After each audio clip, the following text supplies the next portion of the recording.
Olá, alunos, sejam todos bem-vindos ao nosso curso de epidemiologia, né? Estamos aqui na aula 2 e hoje nós vamos falar sobre os indicadores de saúde. Então, vou trazer a definição, os modelos de indicadores de saúde, vou falar sobre transição demográfica, epidemiológica e a interpretação e a aplicação desses dados, tá bom? Vamos começar, preparem-se aí, dá uma alongada. E a aula hoje vai ter informações super importantes. Então vamos lá. O que é um indicador de saúde? Então, um indicador de saúde é uma variável capaz de descrever as condições de saúde da população e suas características demográficas. Isso aqui a gente já está vendo, né, pessoal, desde a primeira aula, que através de números a gente consegue conhecer como está a condição de saúde, a condição de doenças, características daquela população no geral. Um indicador, né? Então aqui eu vou trazer já duas palavras, ó. Ele pode ser uma taxa, um índice, um coeficiente, como a gente vai ver para frente. Então ele é um valor numérico, né? É um valor, tá? É uma medida em geral quantitativa. Então, por mais que eu esteja falando de coisas que a saúde que não é palpável, né? A gente transforma isso em valor numérico, em quantidade, em número, mas que ele é dotado de um significado substantivo e usado para substituir e quantificar operacional um conceito, tá? Então vamos lá, é algo que não é numérico, né, que está aí no mundo das ideias, que é da parte, vamos dizer, das humanidades, mas que a gente consegue transferir muito. Na estatística, a gente faz basicamente isso. A gente pega conceitos, pega condições, pega características e transforma em números para a gente analisar. Os indicadores de saúde, eles foram desenvolvidos para facilitar a quantificação e a avaliação das informações produzidas para tal finalidade. Então, eu consigo, através desses números, calcular, fazer estimativa, fazer levantamento. E tudo isso aqui a gente está vendo desde a primeira aula sobre o objetivo da epidemiologia. Então, os indicadores, eles são medidas síntese, tá? Então, aqui a palavra já diz tudo. Que contém informação relevante sobre determinados atributos e dimensões do estado de saúde, bem como o desempenho do sistema de saúde. Lembra dos objetivos da epidemiologia? Que a gente consegue analisar os serviços de saúde? Então, a gente consegue fazer isso aqui com esses indicadores de saúde, tá bom? Lá a gente estava falando da epidemiologia ciência como um todo. E são os indicadores que vão mudar essa realidade, mudar essas informações. Quando é visto em conjunto, devem refletir a situação sanitária de uma população e servir para as vigilâncias de condições de saúde. Quem que lembra aqui daquele slide em que eu coloquei os objetivos, né? Então, o primeiro objetivo era a gente conhecer, identificar, conhecer as características daquela população. Ali eu estou falando de forma individualizada. Quando a gente analisa em conjunto, o tópico número 2 já falava que era a gente identificar os fatores de risco. Então, ali eu já estava analisando em conjunto essas variáveis, né? Avaliando essas informações em conjunto e não de forma individualizada. Então, em conjunto, ela vai nos dar a situação sanitária, vai nos dar a informação mais aprofundada acerca dessa condição de saúde. Olha só, em 1960 foi que expandiu a utilização dos indicadores, das taxas e índices como ferramenta para medir e avaliar determinadas tendências. Então, é algo muito recente, né? Então, avaliar as tendências, os contextos e a realidade, como suporte à formulação e implementação de políticas públicas. Então, isso é muito recente, aí vem com o advento do SUS, né? E o quanto que a gente se desenvolveu nesse curto período de tempo aqui no Brasil. Então, cresce a necessidade de avaliar as desigualdades sociais, tá? Já que a partir desse período aqui a gente começou a utilizar esses valores para ver como está a condição das pessoas. E a partir do momento em que o conceito de saúde ele muda, não é só a ausência de doença, mas é a relação biopsicossocial, que é o conceito que a gente tem mais recentemente, e na hora que a teoria do processo de saúde e doença muda para a teoria unicausal, né, que a pessoa tinha um hospedeiro, tinha uma pessoa que um indivíduo, então ela adoecia, na hora que mudou isso, que transformou na teoria da determinação social em saúde, a gente depende a todo momento, vem essa necessidade de avaliar essas desigualdades sociais, avaliar os níveis de pobreza, porque ela está determinando a condição de saúde das pessoas, elas estão determinando o aparecimento de doenças dessa população. Uma vez que os indicadores de natureza econômica, né, eles não conseguem mensurar o bem-estar social. Gente, então o que quer dizer isso? Isso é muito interessante, que eu vou até dar um exemplo depois de uma pesquisa. Valor, por exemplo, de natureza econômica, produto interno bruto. Tá? Eu vou até mostrar aqui como vocês extraem o produto interno bruto lá no site do IBGE. O produto interno bruto me dá a riqueza do país, mas ele me dá a riqueza de indivíduos, de populações, de comunidades? Não, porque a gente vive na sociedade em desigualdade. Porque aquele PIB ele não vai ser distribuído de forma igualitária, né? Existe a desigualdade de concentração de renda. Então, eu analisar uma saúde de uma população de acordo com uma variável econômica só, ela não me diz muita coisa. Um outro exemplo para vocês, uma vez eu fui fazer uma pesquisa com populações assentadas, populações rurais. E aí eu ia utilizar a renda per capita, né? Porque a renda per capita da comunidade vai me dizer muito, porque a gente vê isso nos estudos. E aí tinha uma autora que foi muito interessante. Porque ela falava a renda per capita, a renda daquela, só pegar o valor daquela família ali, não vai me dizer muita coisa, né? Eu pegar o número de pessoas, pegar a renda total e dividir por cada indivíduo. Então, tinha um outro índice em que eu fazia a qualidade dessa renda, a qualidade dessa finança. E aí eu ia ter uma noção do impacto da condição econômica frente àquela família. Então, era feita uma análise não individual de cada um, era feita uma análise familiar, independente do tipo do núcleo familiar daquela população, daquela comunidade. Então, o valor econômico, ele me diz, traz informações, mas ele não me é suficiente, principalmente na sociedade que a gente vive aqui, na nossa condição aqui bem específica do Brasil. Bom, eu falei com vocês que nós temos índices, nós temos as taxas, né, nós temos os coeficientes, então vamos lá. Então aqui, ó, os indicadores, está todo mundo aqui no balaio, né, são essas variáveis. São essas variáveis que a gente vai estar analisando. Então, o que é variável, professor? Sexo, idade, presença de doenças ou não, atitudes de vida ou não, é tudo isso que eu vou coletar de informação.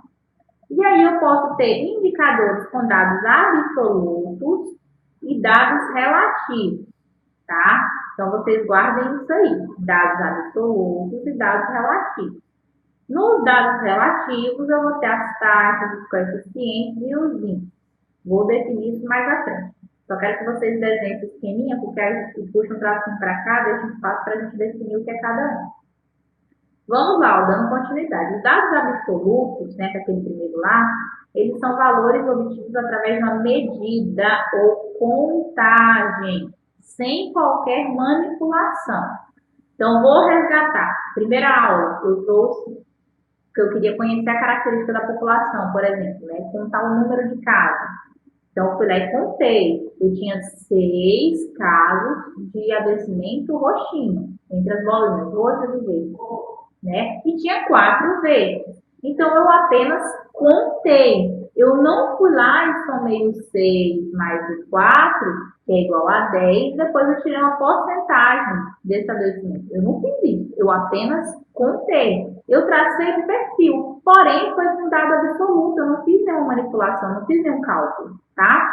No entanto, os dados relativos, eles já são valores obtidos através do que a gente fala de transformação de dados absolutos. Então, eu pego os dados absolutos e eu transformo, tá bom? Vou limpar aqui. Então, geralmente, a gente faz divisões, multiplicações, tira porcentagem. Então, vai ter uma comparação entre duas grandezas. Pode ser tanto um índice, quanto um coeficiente ou uma taxa. Então, para ficar simples, vamos lá. Eu tinha 6 casos roxos, 4 casos verdes. Só contando, né, como a gente contou lá na primeira aula, a gente já conseguiu tirar uma conclusão que o quadro, que a condição de doença roxa, ela era mais prevalente. A gente aprendeu uma definição de prevalência e incidência ali. Se a gente vier para cá, para os dados relativos, o que eu vou fazer? Eu vou somar essas duas condições, né, que vai me dar um valor de 10, tá bom? E aí eu vou querer tirar a porcentagem. Então, aqui, ó, nos dados relativos, 60% são de casos roxos e 40% são de casos verdes, tá? Aqui também eu consigo verificar a prevalência, tá? Tem outros cálculos mais aprofundados, que é tirar as taxas, né, por meio dessa análise desses dados. Mas o que eu queria demonstrar aqui para vocês? Eu tenho um valor absoluto, com esse valor absoluto eu faço as relações entre grandezas, relações entre variáveis, faço cálculos, utilizo as análises estatísticas para aprofundar mais o que eu quero saber. E vamos para cada um deles. O primeiro vai ser o coeficiente. O que é o coeficiente? São razões entre valores de variáveis da mesma espécie, numa relação de parte como um todo, tá? Então, aqui eu não estou falando de avaliar, interagir as variáveis diferentes, não. São da mesma espécie, variáveis da mesma natureza lá. Então, o coeficiente da empresa, vamos lá. A empresa Alfa possui 102 empregados, dos quais 50 são homens e 52 são mulheres. E ele quer fazer o coeficiente. Olha só, ele somou, né, o total que é o 102 e dividiu 52 dividido por 102. E eu tive 0,51. O coeficiente é do sexo feminino, né? E 0,49 corresponde ao coeficiente do sexo masculino. Então, aqui, através desse cálculo, dessa divisão, eu consegui tirar o coeficiente. É um dado muito utilizado na saúde pública. Nos artigos para frente vocês vão ver. O índice são razões entre valores de variáveis de espécie ou características diferentes. Lá era tudo a mesma coisa, eram seres humanos, eram homens e mulheres e a quantidade de empregados, né, que eu tinha. Aqui não. Aqui eu vou fazer uma relação. Então, olha só, se eu quero tirar uma renda per capita, o princípio é o mesmo. Eu pego o total e divido pelo que eu quero saber, não é? Então, eu vou lá, pego a renda total e a população total. E faço a divisão. Então, eu vou ter a renda per capita, né? Que é como se fosse aquela média ali da população, tá? E aqui segue. Então, a renda é uma variável de valor, dinheiro. A população é uma variável de número de indivíduos. Então, são de natureza, são de características diferentes. E aí, eu tiro o índice. Então, toda vez que houver um índice, é de variável de características diferentes. Quando houver um coeficiente, são variáveis com as mesmas características. Eu coloquei o QI, que é a idade mental mais idade cronológica, a densidade populacional, que a gente usa muito também, né? Então, eu pego o número, então o valor absoluto, o número de pessoas daquela região, e metros quadrados daquela superfície, né? Geralmente quilômetros quadrados, tá? Quantos? 1.000 quilômetros quadrados. E eu faço essa divisão. Então, eu vou ter a densidade populacional, tá, gente? Vocês colocando esses exemplos, vai facilitar muito vocês lembrarem o que é cada coisa. Temos coeficiente, índice e ainda temos as taxas, que são coeficientes multiplicados por uma potência de 10. Esse a gente gosta bastante, não é mesmo? Então, a gente busca multiplicar para facilitar a interpretação dos resultados. Quando eu coloco em porcentagem, fica tudo muito mais fácil, né? Um exemplo lá foi a gente deu o exemplo do índice. Aquele índice ele pode ser transformado em taxas. É muito mais fácil falar que existe que 51% daqueles empregados é do sexo masculino, né? Do sexo feminino. E 49% é do sexo masculino, do que eu falar 0,51. Tá? Então, transformar, multiplicar por uma potência de 10 vai facilitar o entendimento. Então, na saúde pública, a gente utiliza muito isso. Quantas porcentagens daquele adoecimento, a população agora está com quantos por cento com determinada condição de saúde, tantos por cento das pessoas já foram vacinadas, facilita muito, né? Nos jornais a gente vê tantos milhões de pessoas, e quando a gente vai lá, 7%. Então, a gente consegue ter uma dimensão da população como um todo. Quando a gente olha o número absoluto, parece muito, Mas quando a gente vai avaliar o impacto daquele valor na população total, a gente vê que foi uma pequena parcela, tá bom?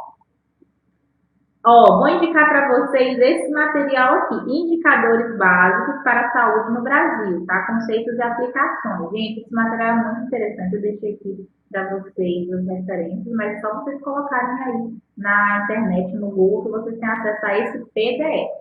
O que esse PDF vai trazer para a gente? Olha só, quando for falar de indicadores demográficos, eles falam de cada um, gente. População total, razão entre sexos, taxa de crescimento, grau de urbanização. Então, olha que interessante. Mortalidade, por proporção por idade, taxa bruta de mortalidade, tá? Socioeconômicos, taxa de analfabetismo, escolaridade, o PIB, razão de renda, proporção de pobres, desemprego e trabalho infantil. Então, quando a gente for fazer um levantamento, né, a gente tem que saber o que é cada coisa, tá? Então, eu não posso falar lá no meu artigo científico, serão coletados dados demográficos, colocar no alfabetismo como um dado demográfico. Não, ele é um dado socioeconômico. Então, temos que saber onde vou encaixar cada coisa. Mortalidade, olha a quantidade de taxas de mortalidade que eles descrevem. Morbidade, a gente utiliza muito, incidência de sarampo, difteria, coqueluche, tétano, febre amarela, raiva humana, hepatite B, hepatite C, cólera, então tem muita coisa, tá? Então aqui são as morbidades e os fatores de risco também. Então, deixo esse material aqui para vocês consultarem quando vocês forem utilizar para fazer algum tipo de trabalho, alguma coisa assim, que é um material mais detalhado.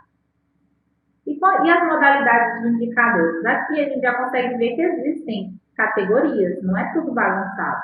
Tem as categorias demográficas, as socioeconômicas, não é? Então, a gente tem dentro dos indicadores de saúde, a gente classificou entre índice, taxa, coeficiente, não foi? Então, tem os valores absolutos, os valores relativos, e os relativos a gente divide entre esses três. Os indicadores eles ainda são classificados de acordo com a modalidade. Então, eu tenho as morbidades de saúde, tenho as mortalidades, então são as taxas de mortalidade, os índices.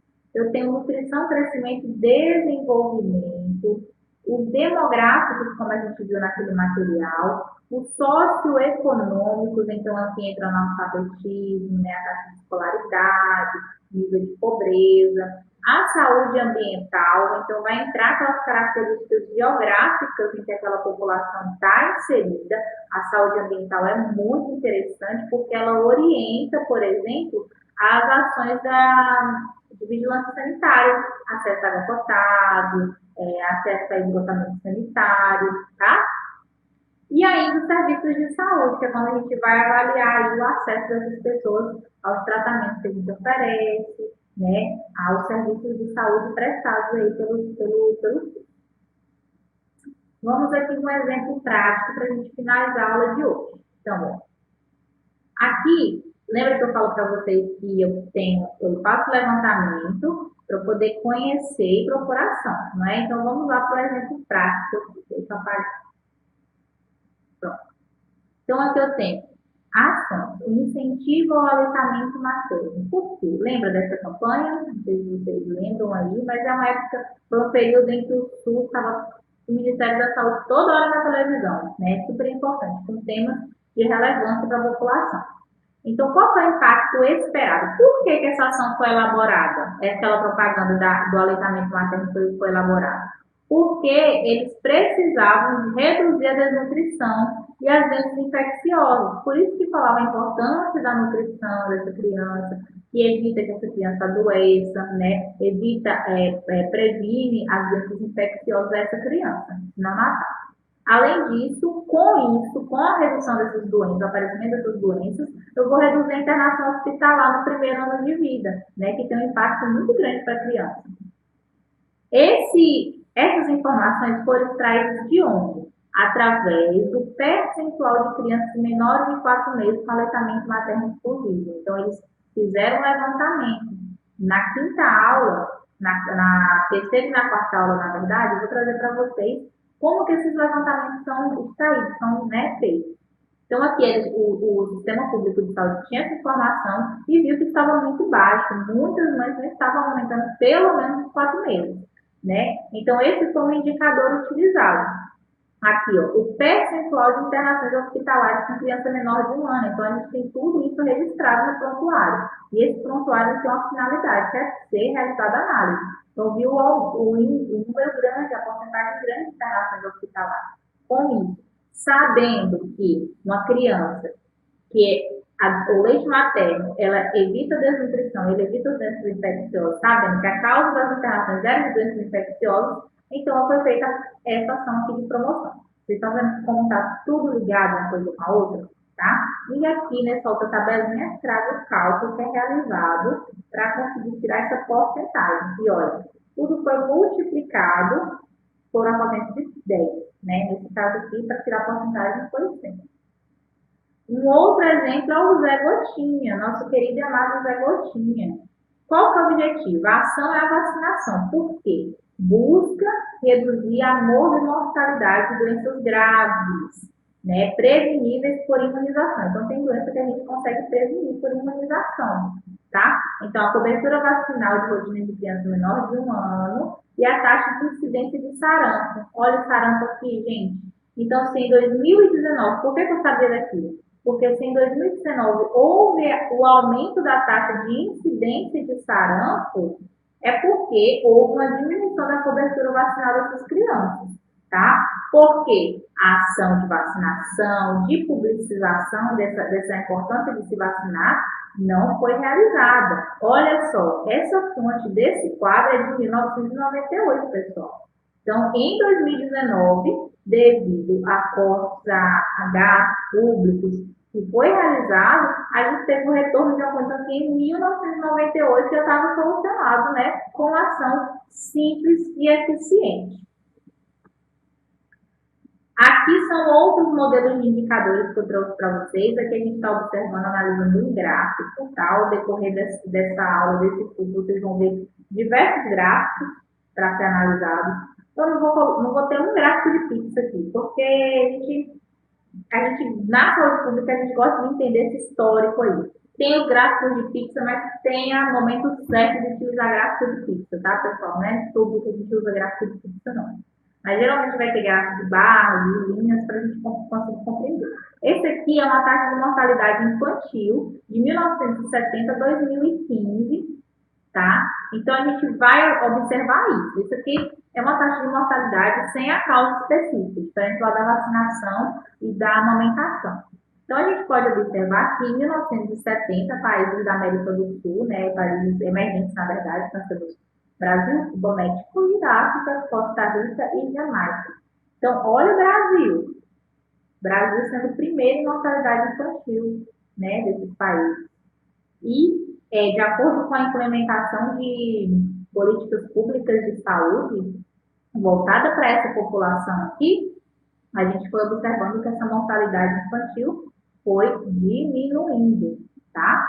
Então, aqui, ó, outro ponto importante é a taxa de mortalidade por 1.000 nascidos vivos. Então, vamos interpretar aqui. No ano de 1970, cerca de 1.000 nascidos vivos, né, de 1.000, 90, 95, mais ou menos, 92, morriam crianças. A cada 1.000 crianças nascidas, né, 92 morriam. Quando chegou no ano de 2015, houve uma queda interessante, então caiu mais ou menos aqui para 20. Então, a cada 1.000 crianças, 20 vem a óbito. Então, foi uma queda muito importante aqui com relação à saúde pública voltada para crianças, para a mortalidade infantil. Eu falei para vocês, né, sobre economia, sobre modalidades de indicadores, e olha aqui, esse quadro, gente, eu extraí do IBGE, tá? Eu vou passar para vocês o site pronto para vocês clicarem e abrirem esse site, ver essas tabelas e vocês conseguirem manipular essas informações extraídas. Então, lá, quando a gente abre esse site, eu já tenho uma linha histórica. Então, tem um recorte temporal de 2015 a 2019, tá? E aqui eu tenho um total de PIB. Olha que legal. Quando eu clico aqui em cima, lá no site, eu vou ter outras outras informações que eu posso extrair de cada modalidade. Então, aqui a modalidade é economia. Eu vou ter PIB, eu vou ter várias outras. A cada uma que eu clico aparece aqui para mim essas informações. Tá? Indicadores sociais. Então, eu tenho o IDH, o Índice de Desenvolvimento Humano. Olha só o índice, ele é apresentado de forma de 0,76, diferente das taxas, né? Deixa eu ver aqui, ó. Esse aqui já é por porcentagem, olha que legal. Meio ambiente, áreas cultivadas. Então, 7,6% total das áreas são cultivadas lá em 2018, tá? O IDH aqui, a taxa dela, né? A taxa sempre é nesse, a gente tem uma quantidade que soma tudo vai dar sempre 1, tá? Então, aqui o índice de desenvolvimento humano no Brasil é 0,36. A população total, então, aqui eu tenho um número absoluto, tá? Coloquei isso aqui para a gente verificar. Aqui eu tenho um número relativo, né? Que é o índice. Aqui eu também tenho um número relativo, né? Que eu tirei a porcentagem, então eu tirei o coeficiente, tirei, na verdade, a taxa. Aqui eu tenho, esse aqui também deve ser feito, não está um número absoluto, está um número relativo nesse também. O número absoluto, aqui é a cada 100 habitantes, tá? Então, a cada 100, 98 pessoas têm assinatura à rede de telefonia celular. Gente, quando eu extraí esse número para vocês, eu fiquei impactada, porque houve uma queda na assinatura de telefonia celular. Em 2018, olha em 2014 a quantidade. E aí eu mudei aqui, cliquei nessa setinha e fui ver de redes de Wi-Fi, né? Redes de internet. E houve um aumento de redes de internet. E se vocês não sabem, eu estou em um distrito em que a gente não tem cobertura de rede de celular, mas a gente tem a cobertura de rede por Wi-Fi. Então, nosso WhatsApp, nossas transferências, transações, aqui, impacta na vida, não impacta em nada. Tudo ocorre normalmente, sem rede de telefonia celular. Então, eu me recordei muito da experiência que eu estou vivendo agora, né, que mudei recentemente para cá, tem poucos meses, e estou nesse ralo aqui de habitantes que não têm acesso, mas que a rede Wi-Fi está crescendo bastante. Aqui, condição de saúde, então tem o consumo calórico também. Então, é uma plataforma que a gente entra, um site, no banco de dados, a gente tem acesso a várias informações. Tá, pessoal? Se vocês quiserem pesquisar, tá aqui, é só jogar IBGE, vocês vão ter acesso, mas eu vou passar depois o site como atividade de casa para vocês pesquisarem. Bom, e para que saber interpretar esses dados, né? Atender o usuário que procura o atendimento já não vai me bastar, né? Prestar uma boa assistência, fazer um bom atendimento já não é suficiente. Então, por muito tempo, essa lógica reducionista de lá só fazer meu papel, atender, já bastava, né? Porém, o que predominou no serviço de saúde, por muito tempo, mas ela já está sendo mudada. Então, você ser um profissional que vai lá, faz sua formação, atende, mas não entende nada de saúde pública, já não está bastando mais, infelizmente ou felizmente, né? Estamos mudando aí o perfil desses profissionais. Então, os indicadores, eles mudam parâmetro para conhecer o perfil e as características para prevenir, preparar ou prever eventos e fenômenos, tá? Então, tudo é mutável. Então, quando eu falo que é mutável, até para você ser um empreendedor, se você é autônomo aí, se você é um profissional que atende por conta, você tem que entender que tudo muda. Então, o que nós vamos falar aqui agora de transição demográfica. Então, eu tenho aqui, por exemplo, os tipos de pirâmide. Isso muitos de vocês já estudaram na geografia, lá na escola, né? Então, que essa pirâmide está mudando. Desde quando eu estudava, essa pirâmide estava mudando e essa pirâmide vai continuar mudando, porque tudo é mutável. Então, eu tenho aqui a primeira pirâmide, né? Para a gente ver que é uma pirâmide que a gente classifica como a pirâmide jovem. Que ela realmente tem um formato de pirâmide. Porque depois dessa, tudo mudou. Então, o que essa pirâmide me traz de informação? Ela me mostra, né? Aqui eu tenho na horizontal, eu vou ter as informações acerca da quantidade e na vertical é a idade, tá bom, gente? Então, vamos considerar que os valores mais próximos desse eixo Y central da pirâmide é 0 e conforme vai se afastando, vai aumentando o valor. Tudo bem? Deu para entender? Então, vamos interpretar. Então, vamos lá. Opa! Eu tenho aqui uma alta taxa de natalidade, por quê? Aqui para baixo, o número aqui é 0, 1, 2, 3, 4, 15 anos, idade adulta, 65 anos, idosos, tá bom? Então, a taxa de natalidade, ela está alta. Olha a quantidade de crianças aqui, ó, de jovens, né? Muito grande. Mas a taxa de mortalidade também está alta. Por quê? Olha a quantidade de idosos, como é pequenininha. E essa pirâmide vai só afunilando, né? Temos ainda a pirâmide adulta. Essa pirâmide adulta ela já mudou um pouquinho dessa curva aqui. Então, eu vou ter o que eu tenho na pirâmide adulta? Eu tenho a alta taxa de natalidade, né? Então, aqui ainda manteve mais robusto, tá? Dos 15 anos para baixo. E eu já tenho uma queda na taxa de mortalidade, porque essa ponta da pirâmide, ela já está ficando mais avantajada. Ela não está tão fininha como a primeira, né? Então, a gente classifica ela como uma pirâmide adulta, porque olha a quantidade de adultos presentes nessa faixa etária, tá? A gente chama isso aqui de população em idade ativa, que é o PIA. Vocês vão ver na pirâmide, nas pirâmides etárias que eu vou mostrar que eu extraí lá do IBGE, tá? É o PIA, tudo bem? Então, aqui, ó, população economicamente ativa, o PIA. Olha que mudança, pessoal. Pirâmide rejuvenescida. O que eu tenho nessa pirâmide? Olha como o ápice dessa pirâmide já ficou bem mais robusto. Aqui também a população adulta está robusta e a infantil, né, ela se mantém. Então, vamos interpretar. O que ela nos quer dizer? Eu tenho uma queda na taxa de natalidade. Por quê? Se eu considerar essa primeira, vamos supor que eu tenho aqui, né, dois adultos, o pai e a mãe, um exemplo só, que a gente sabe que isso não é lei, tá, pessoal? Então, temos dois adultos, né, e esses dois adultos, eles vão ter uma quantidade de filhos. Esses adultos aqui estão tendo mais que dois, né, não estão só suprindo a ausência deles futuramente, mas estão tendo uma taxa de natalidade alta, mais de dois filhos, que a gente via isso muito há tempos atrás aqui no Brasil. Aqui não. Aqui eu tenho dois adultos, esses dois adultos têm dois filhos, né? Substituiu. Então, a gente vê que está praticamente, ó, da mesma largura, tá bom? E a queda na taxa de mortalidade também, porque agora está bem mais robusta, monitora a quantidade de idosos. Na última pirâmide, a pirâmide a gente chama de envelhecida. O que acontece? Eu tenho a taxa de natalidade baixa, olha só como está diminuindo, né? Eu tenho aqui uma taxa de mortalidade também baixa, só como está mais robusta, enlargueceu, e não só está mais larga, como está mais alta. Porque se eu considerar que o eixo Y, esse eixo vertical, ele é a idade, ultrapassou, né, os 65 anos, ultrapassou a primeira. Estava mais ou menos nessa marca aqui, ó. Enquanto a primeira estava aqui, eu já ultrapassei. Só que nós estamos vivenciando atualmente, né? A nossa pirâmide está mudando. Então, eu vou trazer para vocês como que está aqui no Brasil, como está a nossa pirâmide e quais que são aí as prospecções aí futuras, né, para a nossa transição populacional.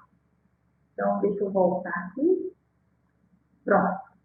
Esse gráfico que vocês estão vendo, eu extraí lá do IBGE também, naquele mesmo site, tá? Ela é muito interessante, vocês vão ter aula para poder acessar esse site, manipular, mexer. Olha que legal. Aqui nessa primeira pirâmide etária, eu estou vendo de 2010, ó, ano exibido. Se eu clicar e ir para 2060, né, que é o ano máximo, que eles já fazem aí o cálculo futuro, e clicar em animar, essa pirâmide vai indo em forma de animação até chegar nesse desenho, nessa conformação. Tá? Então é muito interessante, é muito legal de manipular, né? É interativa, é justamente para popularizar esses acessos, tá? Então, eu tenho aqui. Peraí, gente, deixa eu só fechar aqui que o slide está querendo sair.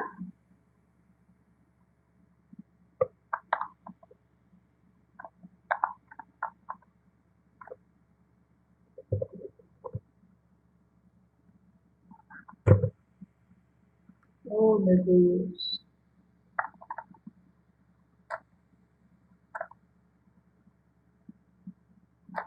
Pronto, voltei.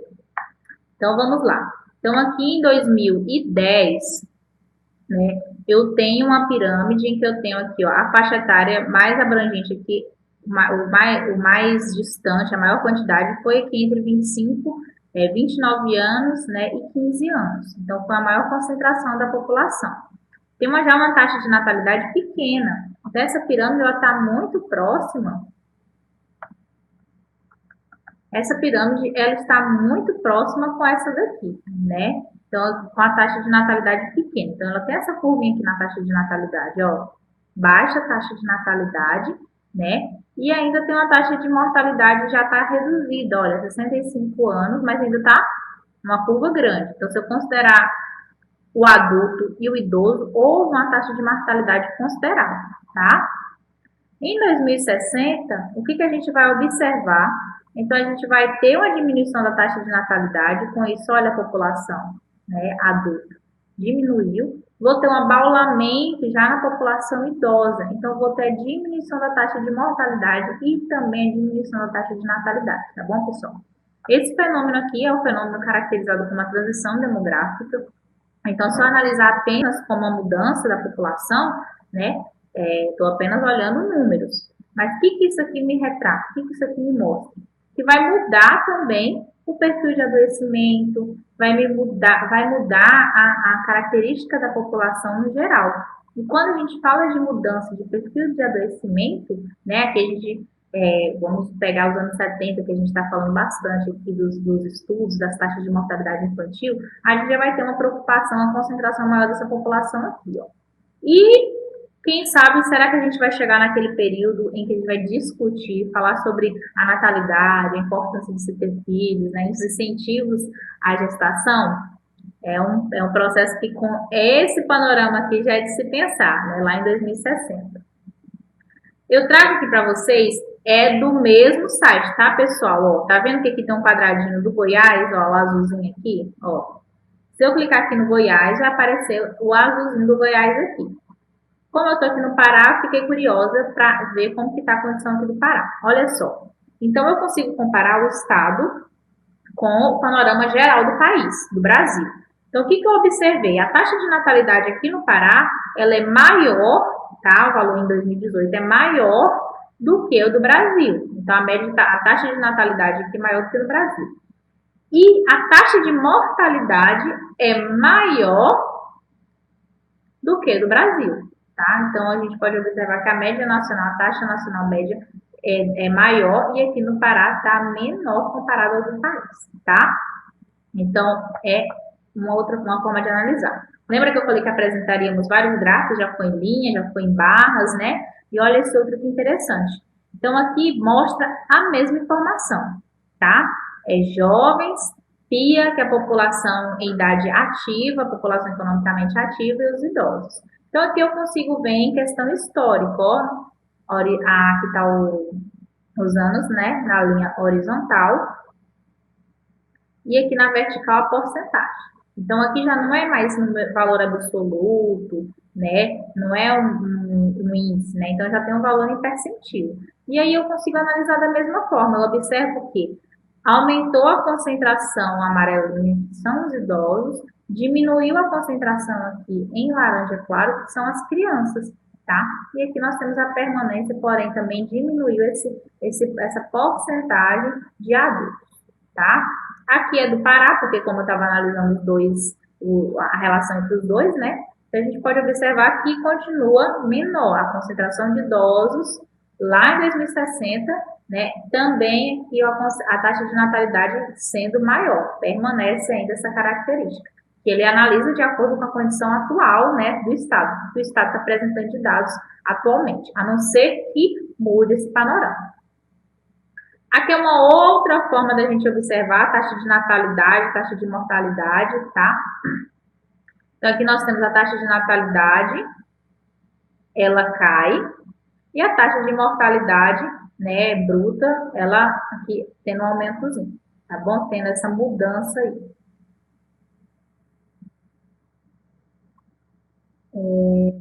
Aqui é uma outra forma da gente interpretar e aplicar os dados. Ali a gente viu sobre o envelhecimento, como a gente só analisar um número absoluto da população, a gente consegue ver se está tendo, inferir, né, taxa de natalidade, taxa de mortalidade de acordo com a quantidade da população. Aqui eu tenho um gráfico em que ele me mostra as causas de mortalidade. Gente, isso é muito interessante, porque eu vou falar com vocês algo que a gente vivenciou. Então vamos lá, no Brasil, em 1940, a maioria dos casos de mortalidade estavam concentrados aqui nas doenças infecto-parasitárias, tá? Então, eram as doenças infecciosas. E as causas crônicas degenerativas, que são essas aqui, circulatória, respiratória, digestiva e neoplásicas, elas eram em menor concentração. Então a gente fala que nesse período o Brasil ele era caracterizado por um país endêmico, né? Porque havia essa taxa de mortalidade por condições infecto-parasitárias muito grande. Isso é uma característica de países subdesenvolvidos, tá? Com o Brasil tornar-se um país emergente, a gente já vê que houve a diminuição das doenças infecto-parasitárias. No entanto, as doenças crônico-degenerativas elas aumentaram. Por que eu estou falando disso agora? A gente viu os gráficos que a transição demográfica está acontecendo. Então, a população está ficando mais velha. Os idosos estão vivendo mais e em maior quantidade. Com isso, vai acumulando os fatores de risco e vai aparecendo, né, as doenças crônico-degenerativas, né, que a gente chama DCD. Então, temos aqui uma maior quantidade de doença crônico-degenerativa. Outra característica importante, as causas externas aumentaram. O que é a mortalidade por causas externas? São por violência, né? Então, o Brasil é um país em que tem um quadro de violência muito grande, acidente de trânsito, que também só tem aumentado aqui no Brasil, né? Isso os números nos mostram. E por isso a gente fala que a transição demográfica trouxe conosco a transição epidemiológica, que eu falei com vocês, que se está envelhecendo, a população está diferente, vai adoecer diferente. E com isso a gente caracteriza que hoje o Brasil ele não é mais um país só endêmico, né, de doenças infecto-parasitárias. Mas nós estamos vivenciando nesse momento o Brasil com uma condição de tripla carga de doença. O que é isso? Antes, a gente se preocupava apenas com as doenças parasitárias. Hoje, com o envelhecimento da população, e não houve a erradicação dessas doenças infecto-parasitárias, né, devido às condições de saneamento básico, às desigualdades, ela ainda está persistente, ela ainda acontece. No entanto, agora a gente tem também o aparecimento das doenças crônico-degenerativas, né, uma condição que chama muita atenção e nos preocupa, lota os hospitais, e também temos as causas externas à violência. Então, toda vez que vocês lerem sobre a tripla carga de doenças, nós estamos falando das doenças infecto-parasitárias, nós estamos falando das doenças crônico-degenerativas e nós estamos falando da violência, tá? Então, o Brasil deixou de ser um país endêmico, como era, e agora nós estamos enfrentando essa condição de tripla carga de doença. É um grande desafio para as políticas públicas de saúde, é um grande desafio para os profissionais de saúde, tá? Então, por isso que muitas vezes a gente fala, lá na Europa, lá nos Estados Unidos, mas o quadro epidemiológico desses países são totalmente diferentes do nosso, né? Nós temos as nossas particularidades, nós temos a nossa história. Então, o Brasil tem essa condição aqui diferenciada com relação aos desafios da saúde pública, tá bom? Gente, por hoje nós terminamos aqui, né? Fizemos várias reflexões. Eu espero que vocês estejam gostando do modelo como eu elaborei esse curso, porque é muito fácil a gente chegar aqui e mostrar para vocês. Isso é uma transição demográfica, isso é uma transição epidemiológica, isso, não, eu quero que vocês consigam entender que tudo está ligado uma coisa com a outra. Depois vocês podem parar, assistir com calma, ver esse material com mais calma, né, o material escrito, para vocês fixarem essas informações, porque eu quero abrir os horizontes de vocês, abrir os olhares e mostrar que por mais que nós estamos manipulando dados, eles nos passam informações extremamente importantes. E hoje nós teremos tarefa de casa, tá? Então, eu quero que vocês identifiquem a modalidade dos indicadores de saúde, tá? Então, vocês vão me falar qual que é, se é econômico, se é sociodemográfico, o que é esses indicadores.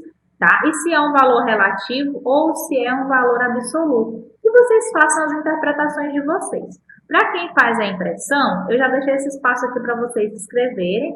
Quem quiser escrever no caderno, fique à vontade. Pode tirar foto, me marcar lá no Instagram, que os alunos sempre fazem isso. Eu acho super legal e atencioso. Então, essa tarefa de casa para vocês refletirem tudo isso que a gente aprendeu. Não só decorar o que é a modalidade, o que é um valor absoluto, um valor, mas vocês interpretarem e conseguir ver qual vai ser o impacto disso lá na frente. Então, eu espero que vocês tenham gostado. Muito obrigada, bons estudos e boas reflexões e até o próximo encontro.